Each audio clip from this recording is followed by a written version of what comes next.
You're live on Facebook. Really? Mm-hmm. I can't see myself. It says You're directed. live on Facebook. Meeting is now streaming live on Facebook. Okay. Well, this is exciting. I want to introduce Annette de Lancey to everybody. She's going to share. Has been in the ReBUILD group, and she's going to share how ReBUILD transformed her life. But first, I want you to get to know Annette. She's just a wonderful person. In ReBUILD, she was always like the sun rising in the morning. She always brought this bright disposition, but on the other hand, it wasn't this looking at life through rose-colored glasses. She really did look at reality. And she was probably the biggest encourager in our group. She always gave people hope, always lifted them up. So welcome, Annette. Well, thank you, Georgia. I'm honored to be here. I'm very excited to help share my experience about ReBUILD with you. Well, tell us a little something about yourself professionally before we start. Sure. Well, I am the owner of Cast Covers, which is a rock and fun manufacturing e-commerce company. It's based right here in the United States. It's over 13 years old, 7-figure company. A lot of fun, have gone through massive highs and lows. And I'm also the author of the soon to be published book, Till Business Do Us Part, How to Thrive in Your Business and Survive Your Unsupportive Husband. So it's for women business owners with unsupportive husbands. And I help them build profitable businesses they love, regardless of the state of their marriage. And you would know from experience how to build a profitable business. With an unsupportive husband. Exactly. Yes. And now you're divorced. So just give us a little glimpse of your life before you joined ReBUILD. Sure. So we were married 25 years, 2 great kids. I mean, everybody says that, but luckily I can say that too. 2 great kids. They're in their mid-20s now, and they've left the nest. And I've been divorced now 2 years and 2 months, but the separation was another 1.5 years before that. And then it was pretty bad the 5 years before that. So we had a very difficult marriage. He's a very smart and funny man, but it was a destructive marriage and it wasn't healthy. And an event actually launched me out of that situation. And it took me a long time to recover.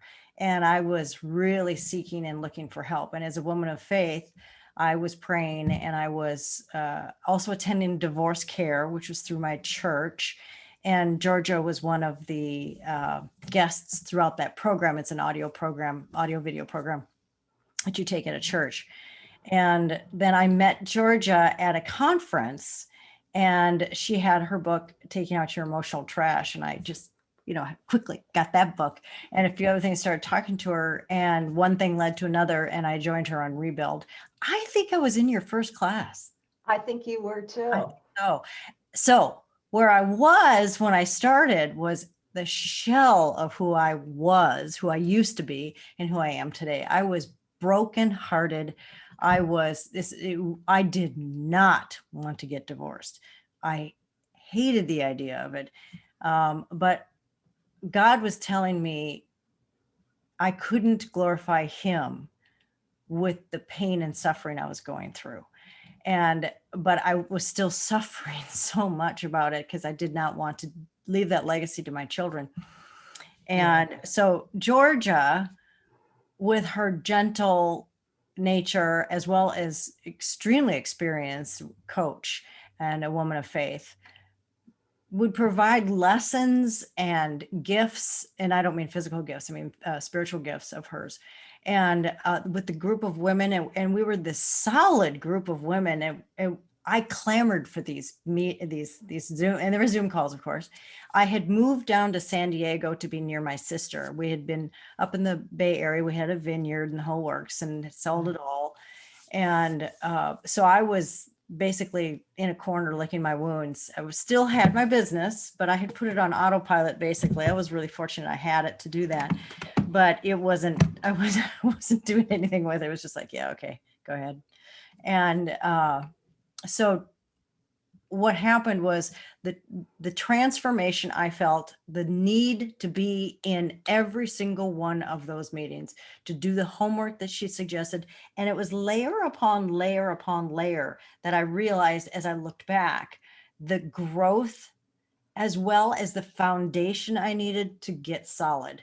And it was all Christ-centered, which gave me the balm to my soul, which is what I needed. So Yeah. that, I mean, does that help answer your question? Oh, absolutely. Yeah, and you were a different person. Oh, You really, even after you got the divorce, yeah. you were struggling with that Mhm, whole issue, which mhm. is not unusual. No. Um, And that's, that was the other thing, is that I found out, this was another thing by being in the group with Georgia, and she's very good about, I don't know if calling out is the right way, but just, but having everybody in the group understand that what we're feeling is normal, and to expect it, and to just sit in it and not fight it. And so for me, that was like, oh my gosh, I'm not uh, suffering in silence or isolation. This is a normal course of grief, struggling through the grief. Oh, the grief. And one of the things that she had us do, what she will have you do, and she may have tweaked this too, but is list all the things that we've lost. And I mean, that was pretty raw. I mean, it was everything from security to companionship to Friday night Mexican dinners, for me. I mean, and the list, and then we all shared them, and they were just as painfully raw for each woman, and we supported each woman about this. It was just, that was obviously I remember that. That was 2.5 years ago when. well, and it's such an eye-opening because we often think we lost our marriage, and sometimes we lose our friends. They feel they have to pick sides or distance themselves. But when you really get down to it, there's this whole huge list of all the things like you named that you've lost. Oh yes, and just the um grieving what you thought was going to be. That was a whole thing. You had to let that go. You couldn't move forward unless you let go. And I was really kind of hanging on and didn't want to let go. And Yeah. George, and I kept joining. I think I've done it 3 times because I could see I needed more growth. And the important thing is that it was always a God focus. It started with a prayer, ended with a prayer. We prayed for each other. There were Bible verses to relate to and to study, as well as she brought in some other important coaching elements and exercises that we did. They were very, very eye-opening and heart-opening for me, very, very much so. Gave me a real solid foundation so that I could really move forward in my life. Yeah, I remember one of the stories that I latched on 2 years ago was Nehemiah and rebuilding the wall and all the battle he faced and how he prayed to the Lord to strengthen his hands and heart. And it's a battle for us as we rebuild. And in fact, that's really interesting because Nehemiah 4:9 is one of my favorite verses. First, pray to God, then post a guard. And so I've interpreted that first you pray to God, you always bring God in, and then you do whatever's humanly possible. So in this case, I had to read and study and pray and make sure I sought out Christ-centered relationships, friendships, girlfriends, because I moved to a brand new town. I was, new house, knew everything. I mean, it was probably a little more than I should have done, but I did it.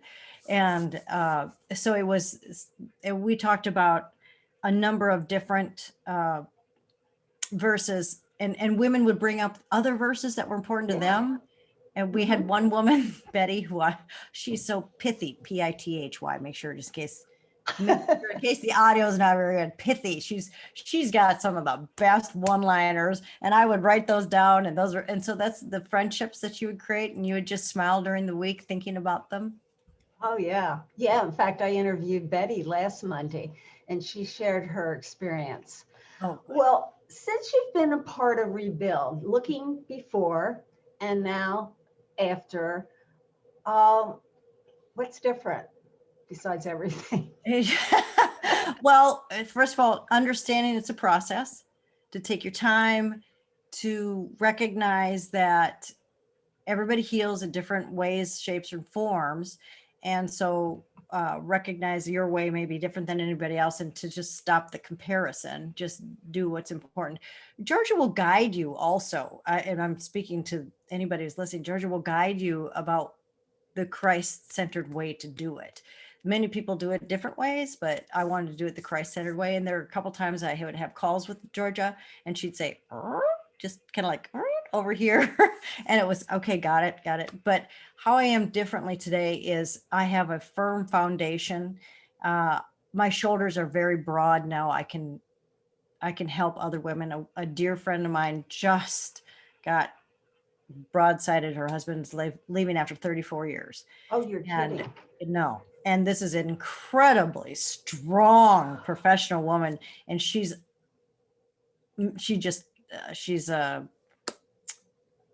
a wreck, and it's been for almost 5 months now. And she's just, and so I understand, and I could be there for her without sharing my story. I mean, I could be there for her. I didn't feel the need to say, well, I remember when, Yeah, it was and about so, her.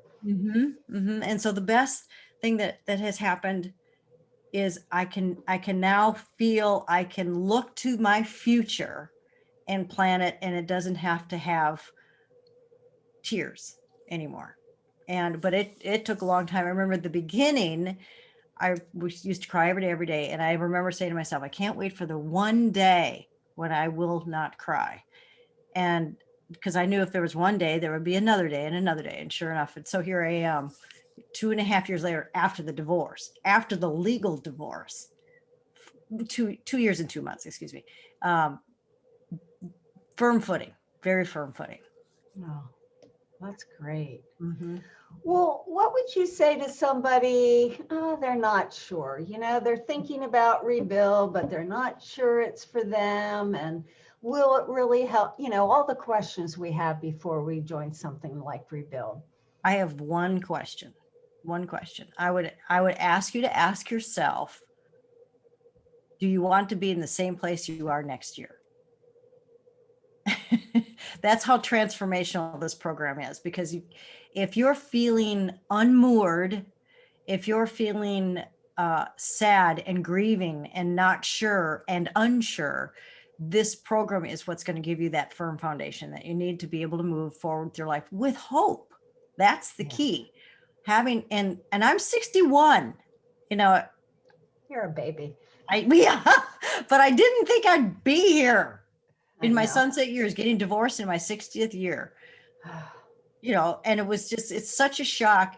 And finding out that my ego was very bruised about it was another surprise. That's when I realized, wow, I've got some work to do. And so so you just recognize those things. So I would say, if you want to be in the same place, then continue to wonder. But if you really want to make a transformational change in a Christ-centered program with a loving group of women who are all there for the same reason at different stages, that's okay, that it's going to move you forward to your future self. Yeah, that's well put. I like that. Now, before we close Facebook Live, I can't see comments. Can you see any comments? Let me see. I'll check. Excellent scripture prom. Okay, so we've got there they put in. Okay, so let's see. Okay, let's see. Teresa Stewart said hello. Georgia is such a precious soul. Hi, Teresa.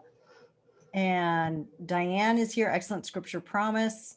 That's about it. So no questions yet. Okay. Well, we'll wait a minute, and if anybody has any questions, Annette will read them to me. I don't know why I can't see it, but that's okay.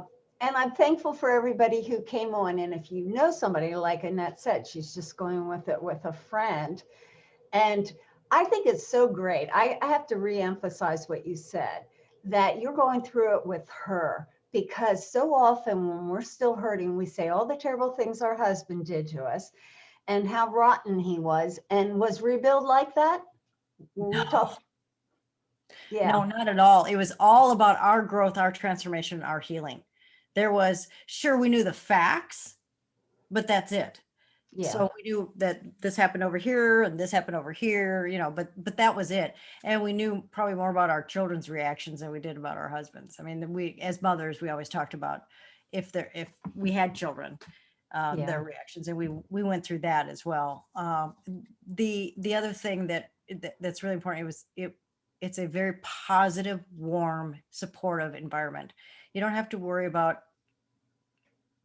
social media issues, politics, or anything like People that. judging you. People judging you, not at all. It's just, it is very, very, it's just like a big warm hug. It is. It's just like a big warm hug. So Which we all need.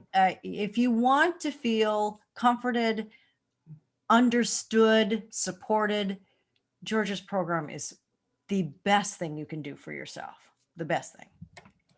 Well, since you're creative, Annette, and Valentine's Day is coming up Sunday, what would you say to the single again woman, how she can have a good Valentine's Day?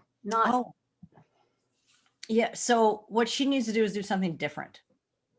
Oh. Don't do what you used to do, like go to your favorite restaurant that you used to go to together, or if you went on, or do something totally different that has no memory value whatsoever. And if you can, one of the things you could do is just write down 5 things I wish someday if I could ever, I don't know, hot air balloon picnic by the river, put in 5 little pieces of paper, draw one out and go do it, and do it by yourself. I know one year I had my children over for Valentine's dinner, and I cooked, and it was a great meal, which was very different. Never did that before. And so that was a lot of fun. And I just went creative, and that was something I normally didn't do. So that was a lot of fun. Created new memories. Yeah. And around Valentine's Day. Always bought myself flowers. I bought myself flowers and balloons because they made me happy. So I'm getting balloons. I bought myself a card. Oh, did you? Oh yeah, I didn't say wife on it, but I bought myself a card. I said to her something like, it was it was a nice card. It was just a nice, cheerful card, and it was like, yeah, okay, I'm not sure I believe it right now, but I'm gonna buy it anyway. And that's what I did. Well, that's not great. Listen to sappy love songs. No. Don't do that. Yeah, or read a sappy romance novel or. Right. No. Let's see if there's any. Nope. No questions. No questions. Okay. Yet. Just people listening. Okay. Well, I can't thank you enough for sharing your experience with everybody. And from the bottom of my heart, I mean, that's such a overused statement, but truly my heart and my soul have been made whole because of your program. Without a doubt. That's what it was. Oh. Wow. It's neat when God uses us and our life experiences to help others. It's the best. Yes. And I'm sorry that Georgia had to go through what she went through to help all of us. And I'm sorry I had to go through but to help others. And, that's how God uses us, though. I mean, once we get beyond the pain, we can really help. But we have to get beyond the pain. You can't stay. Oh, yeah. We got to heal. Right. Yeah. So, right. All right. Well, I loved your Valentine's examples, and I'm doing a Facebook Live on Thursday, so I'm going to share some of those. Oh, good. Yeah. Okay. Especially the card. That's one thing I never did. Yeah. That's something to do. Yeah. Okay. Okay. Well, thank you. Oh, you bet. Thank you. Mwah. Talk to you later. Thank you for having me on.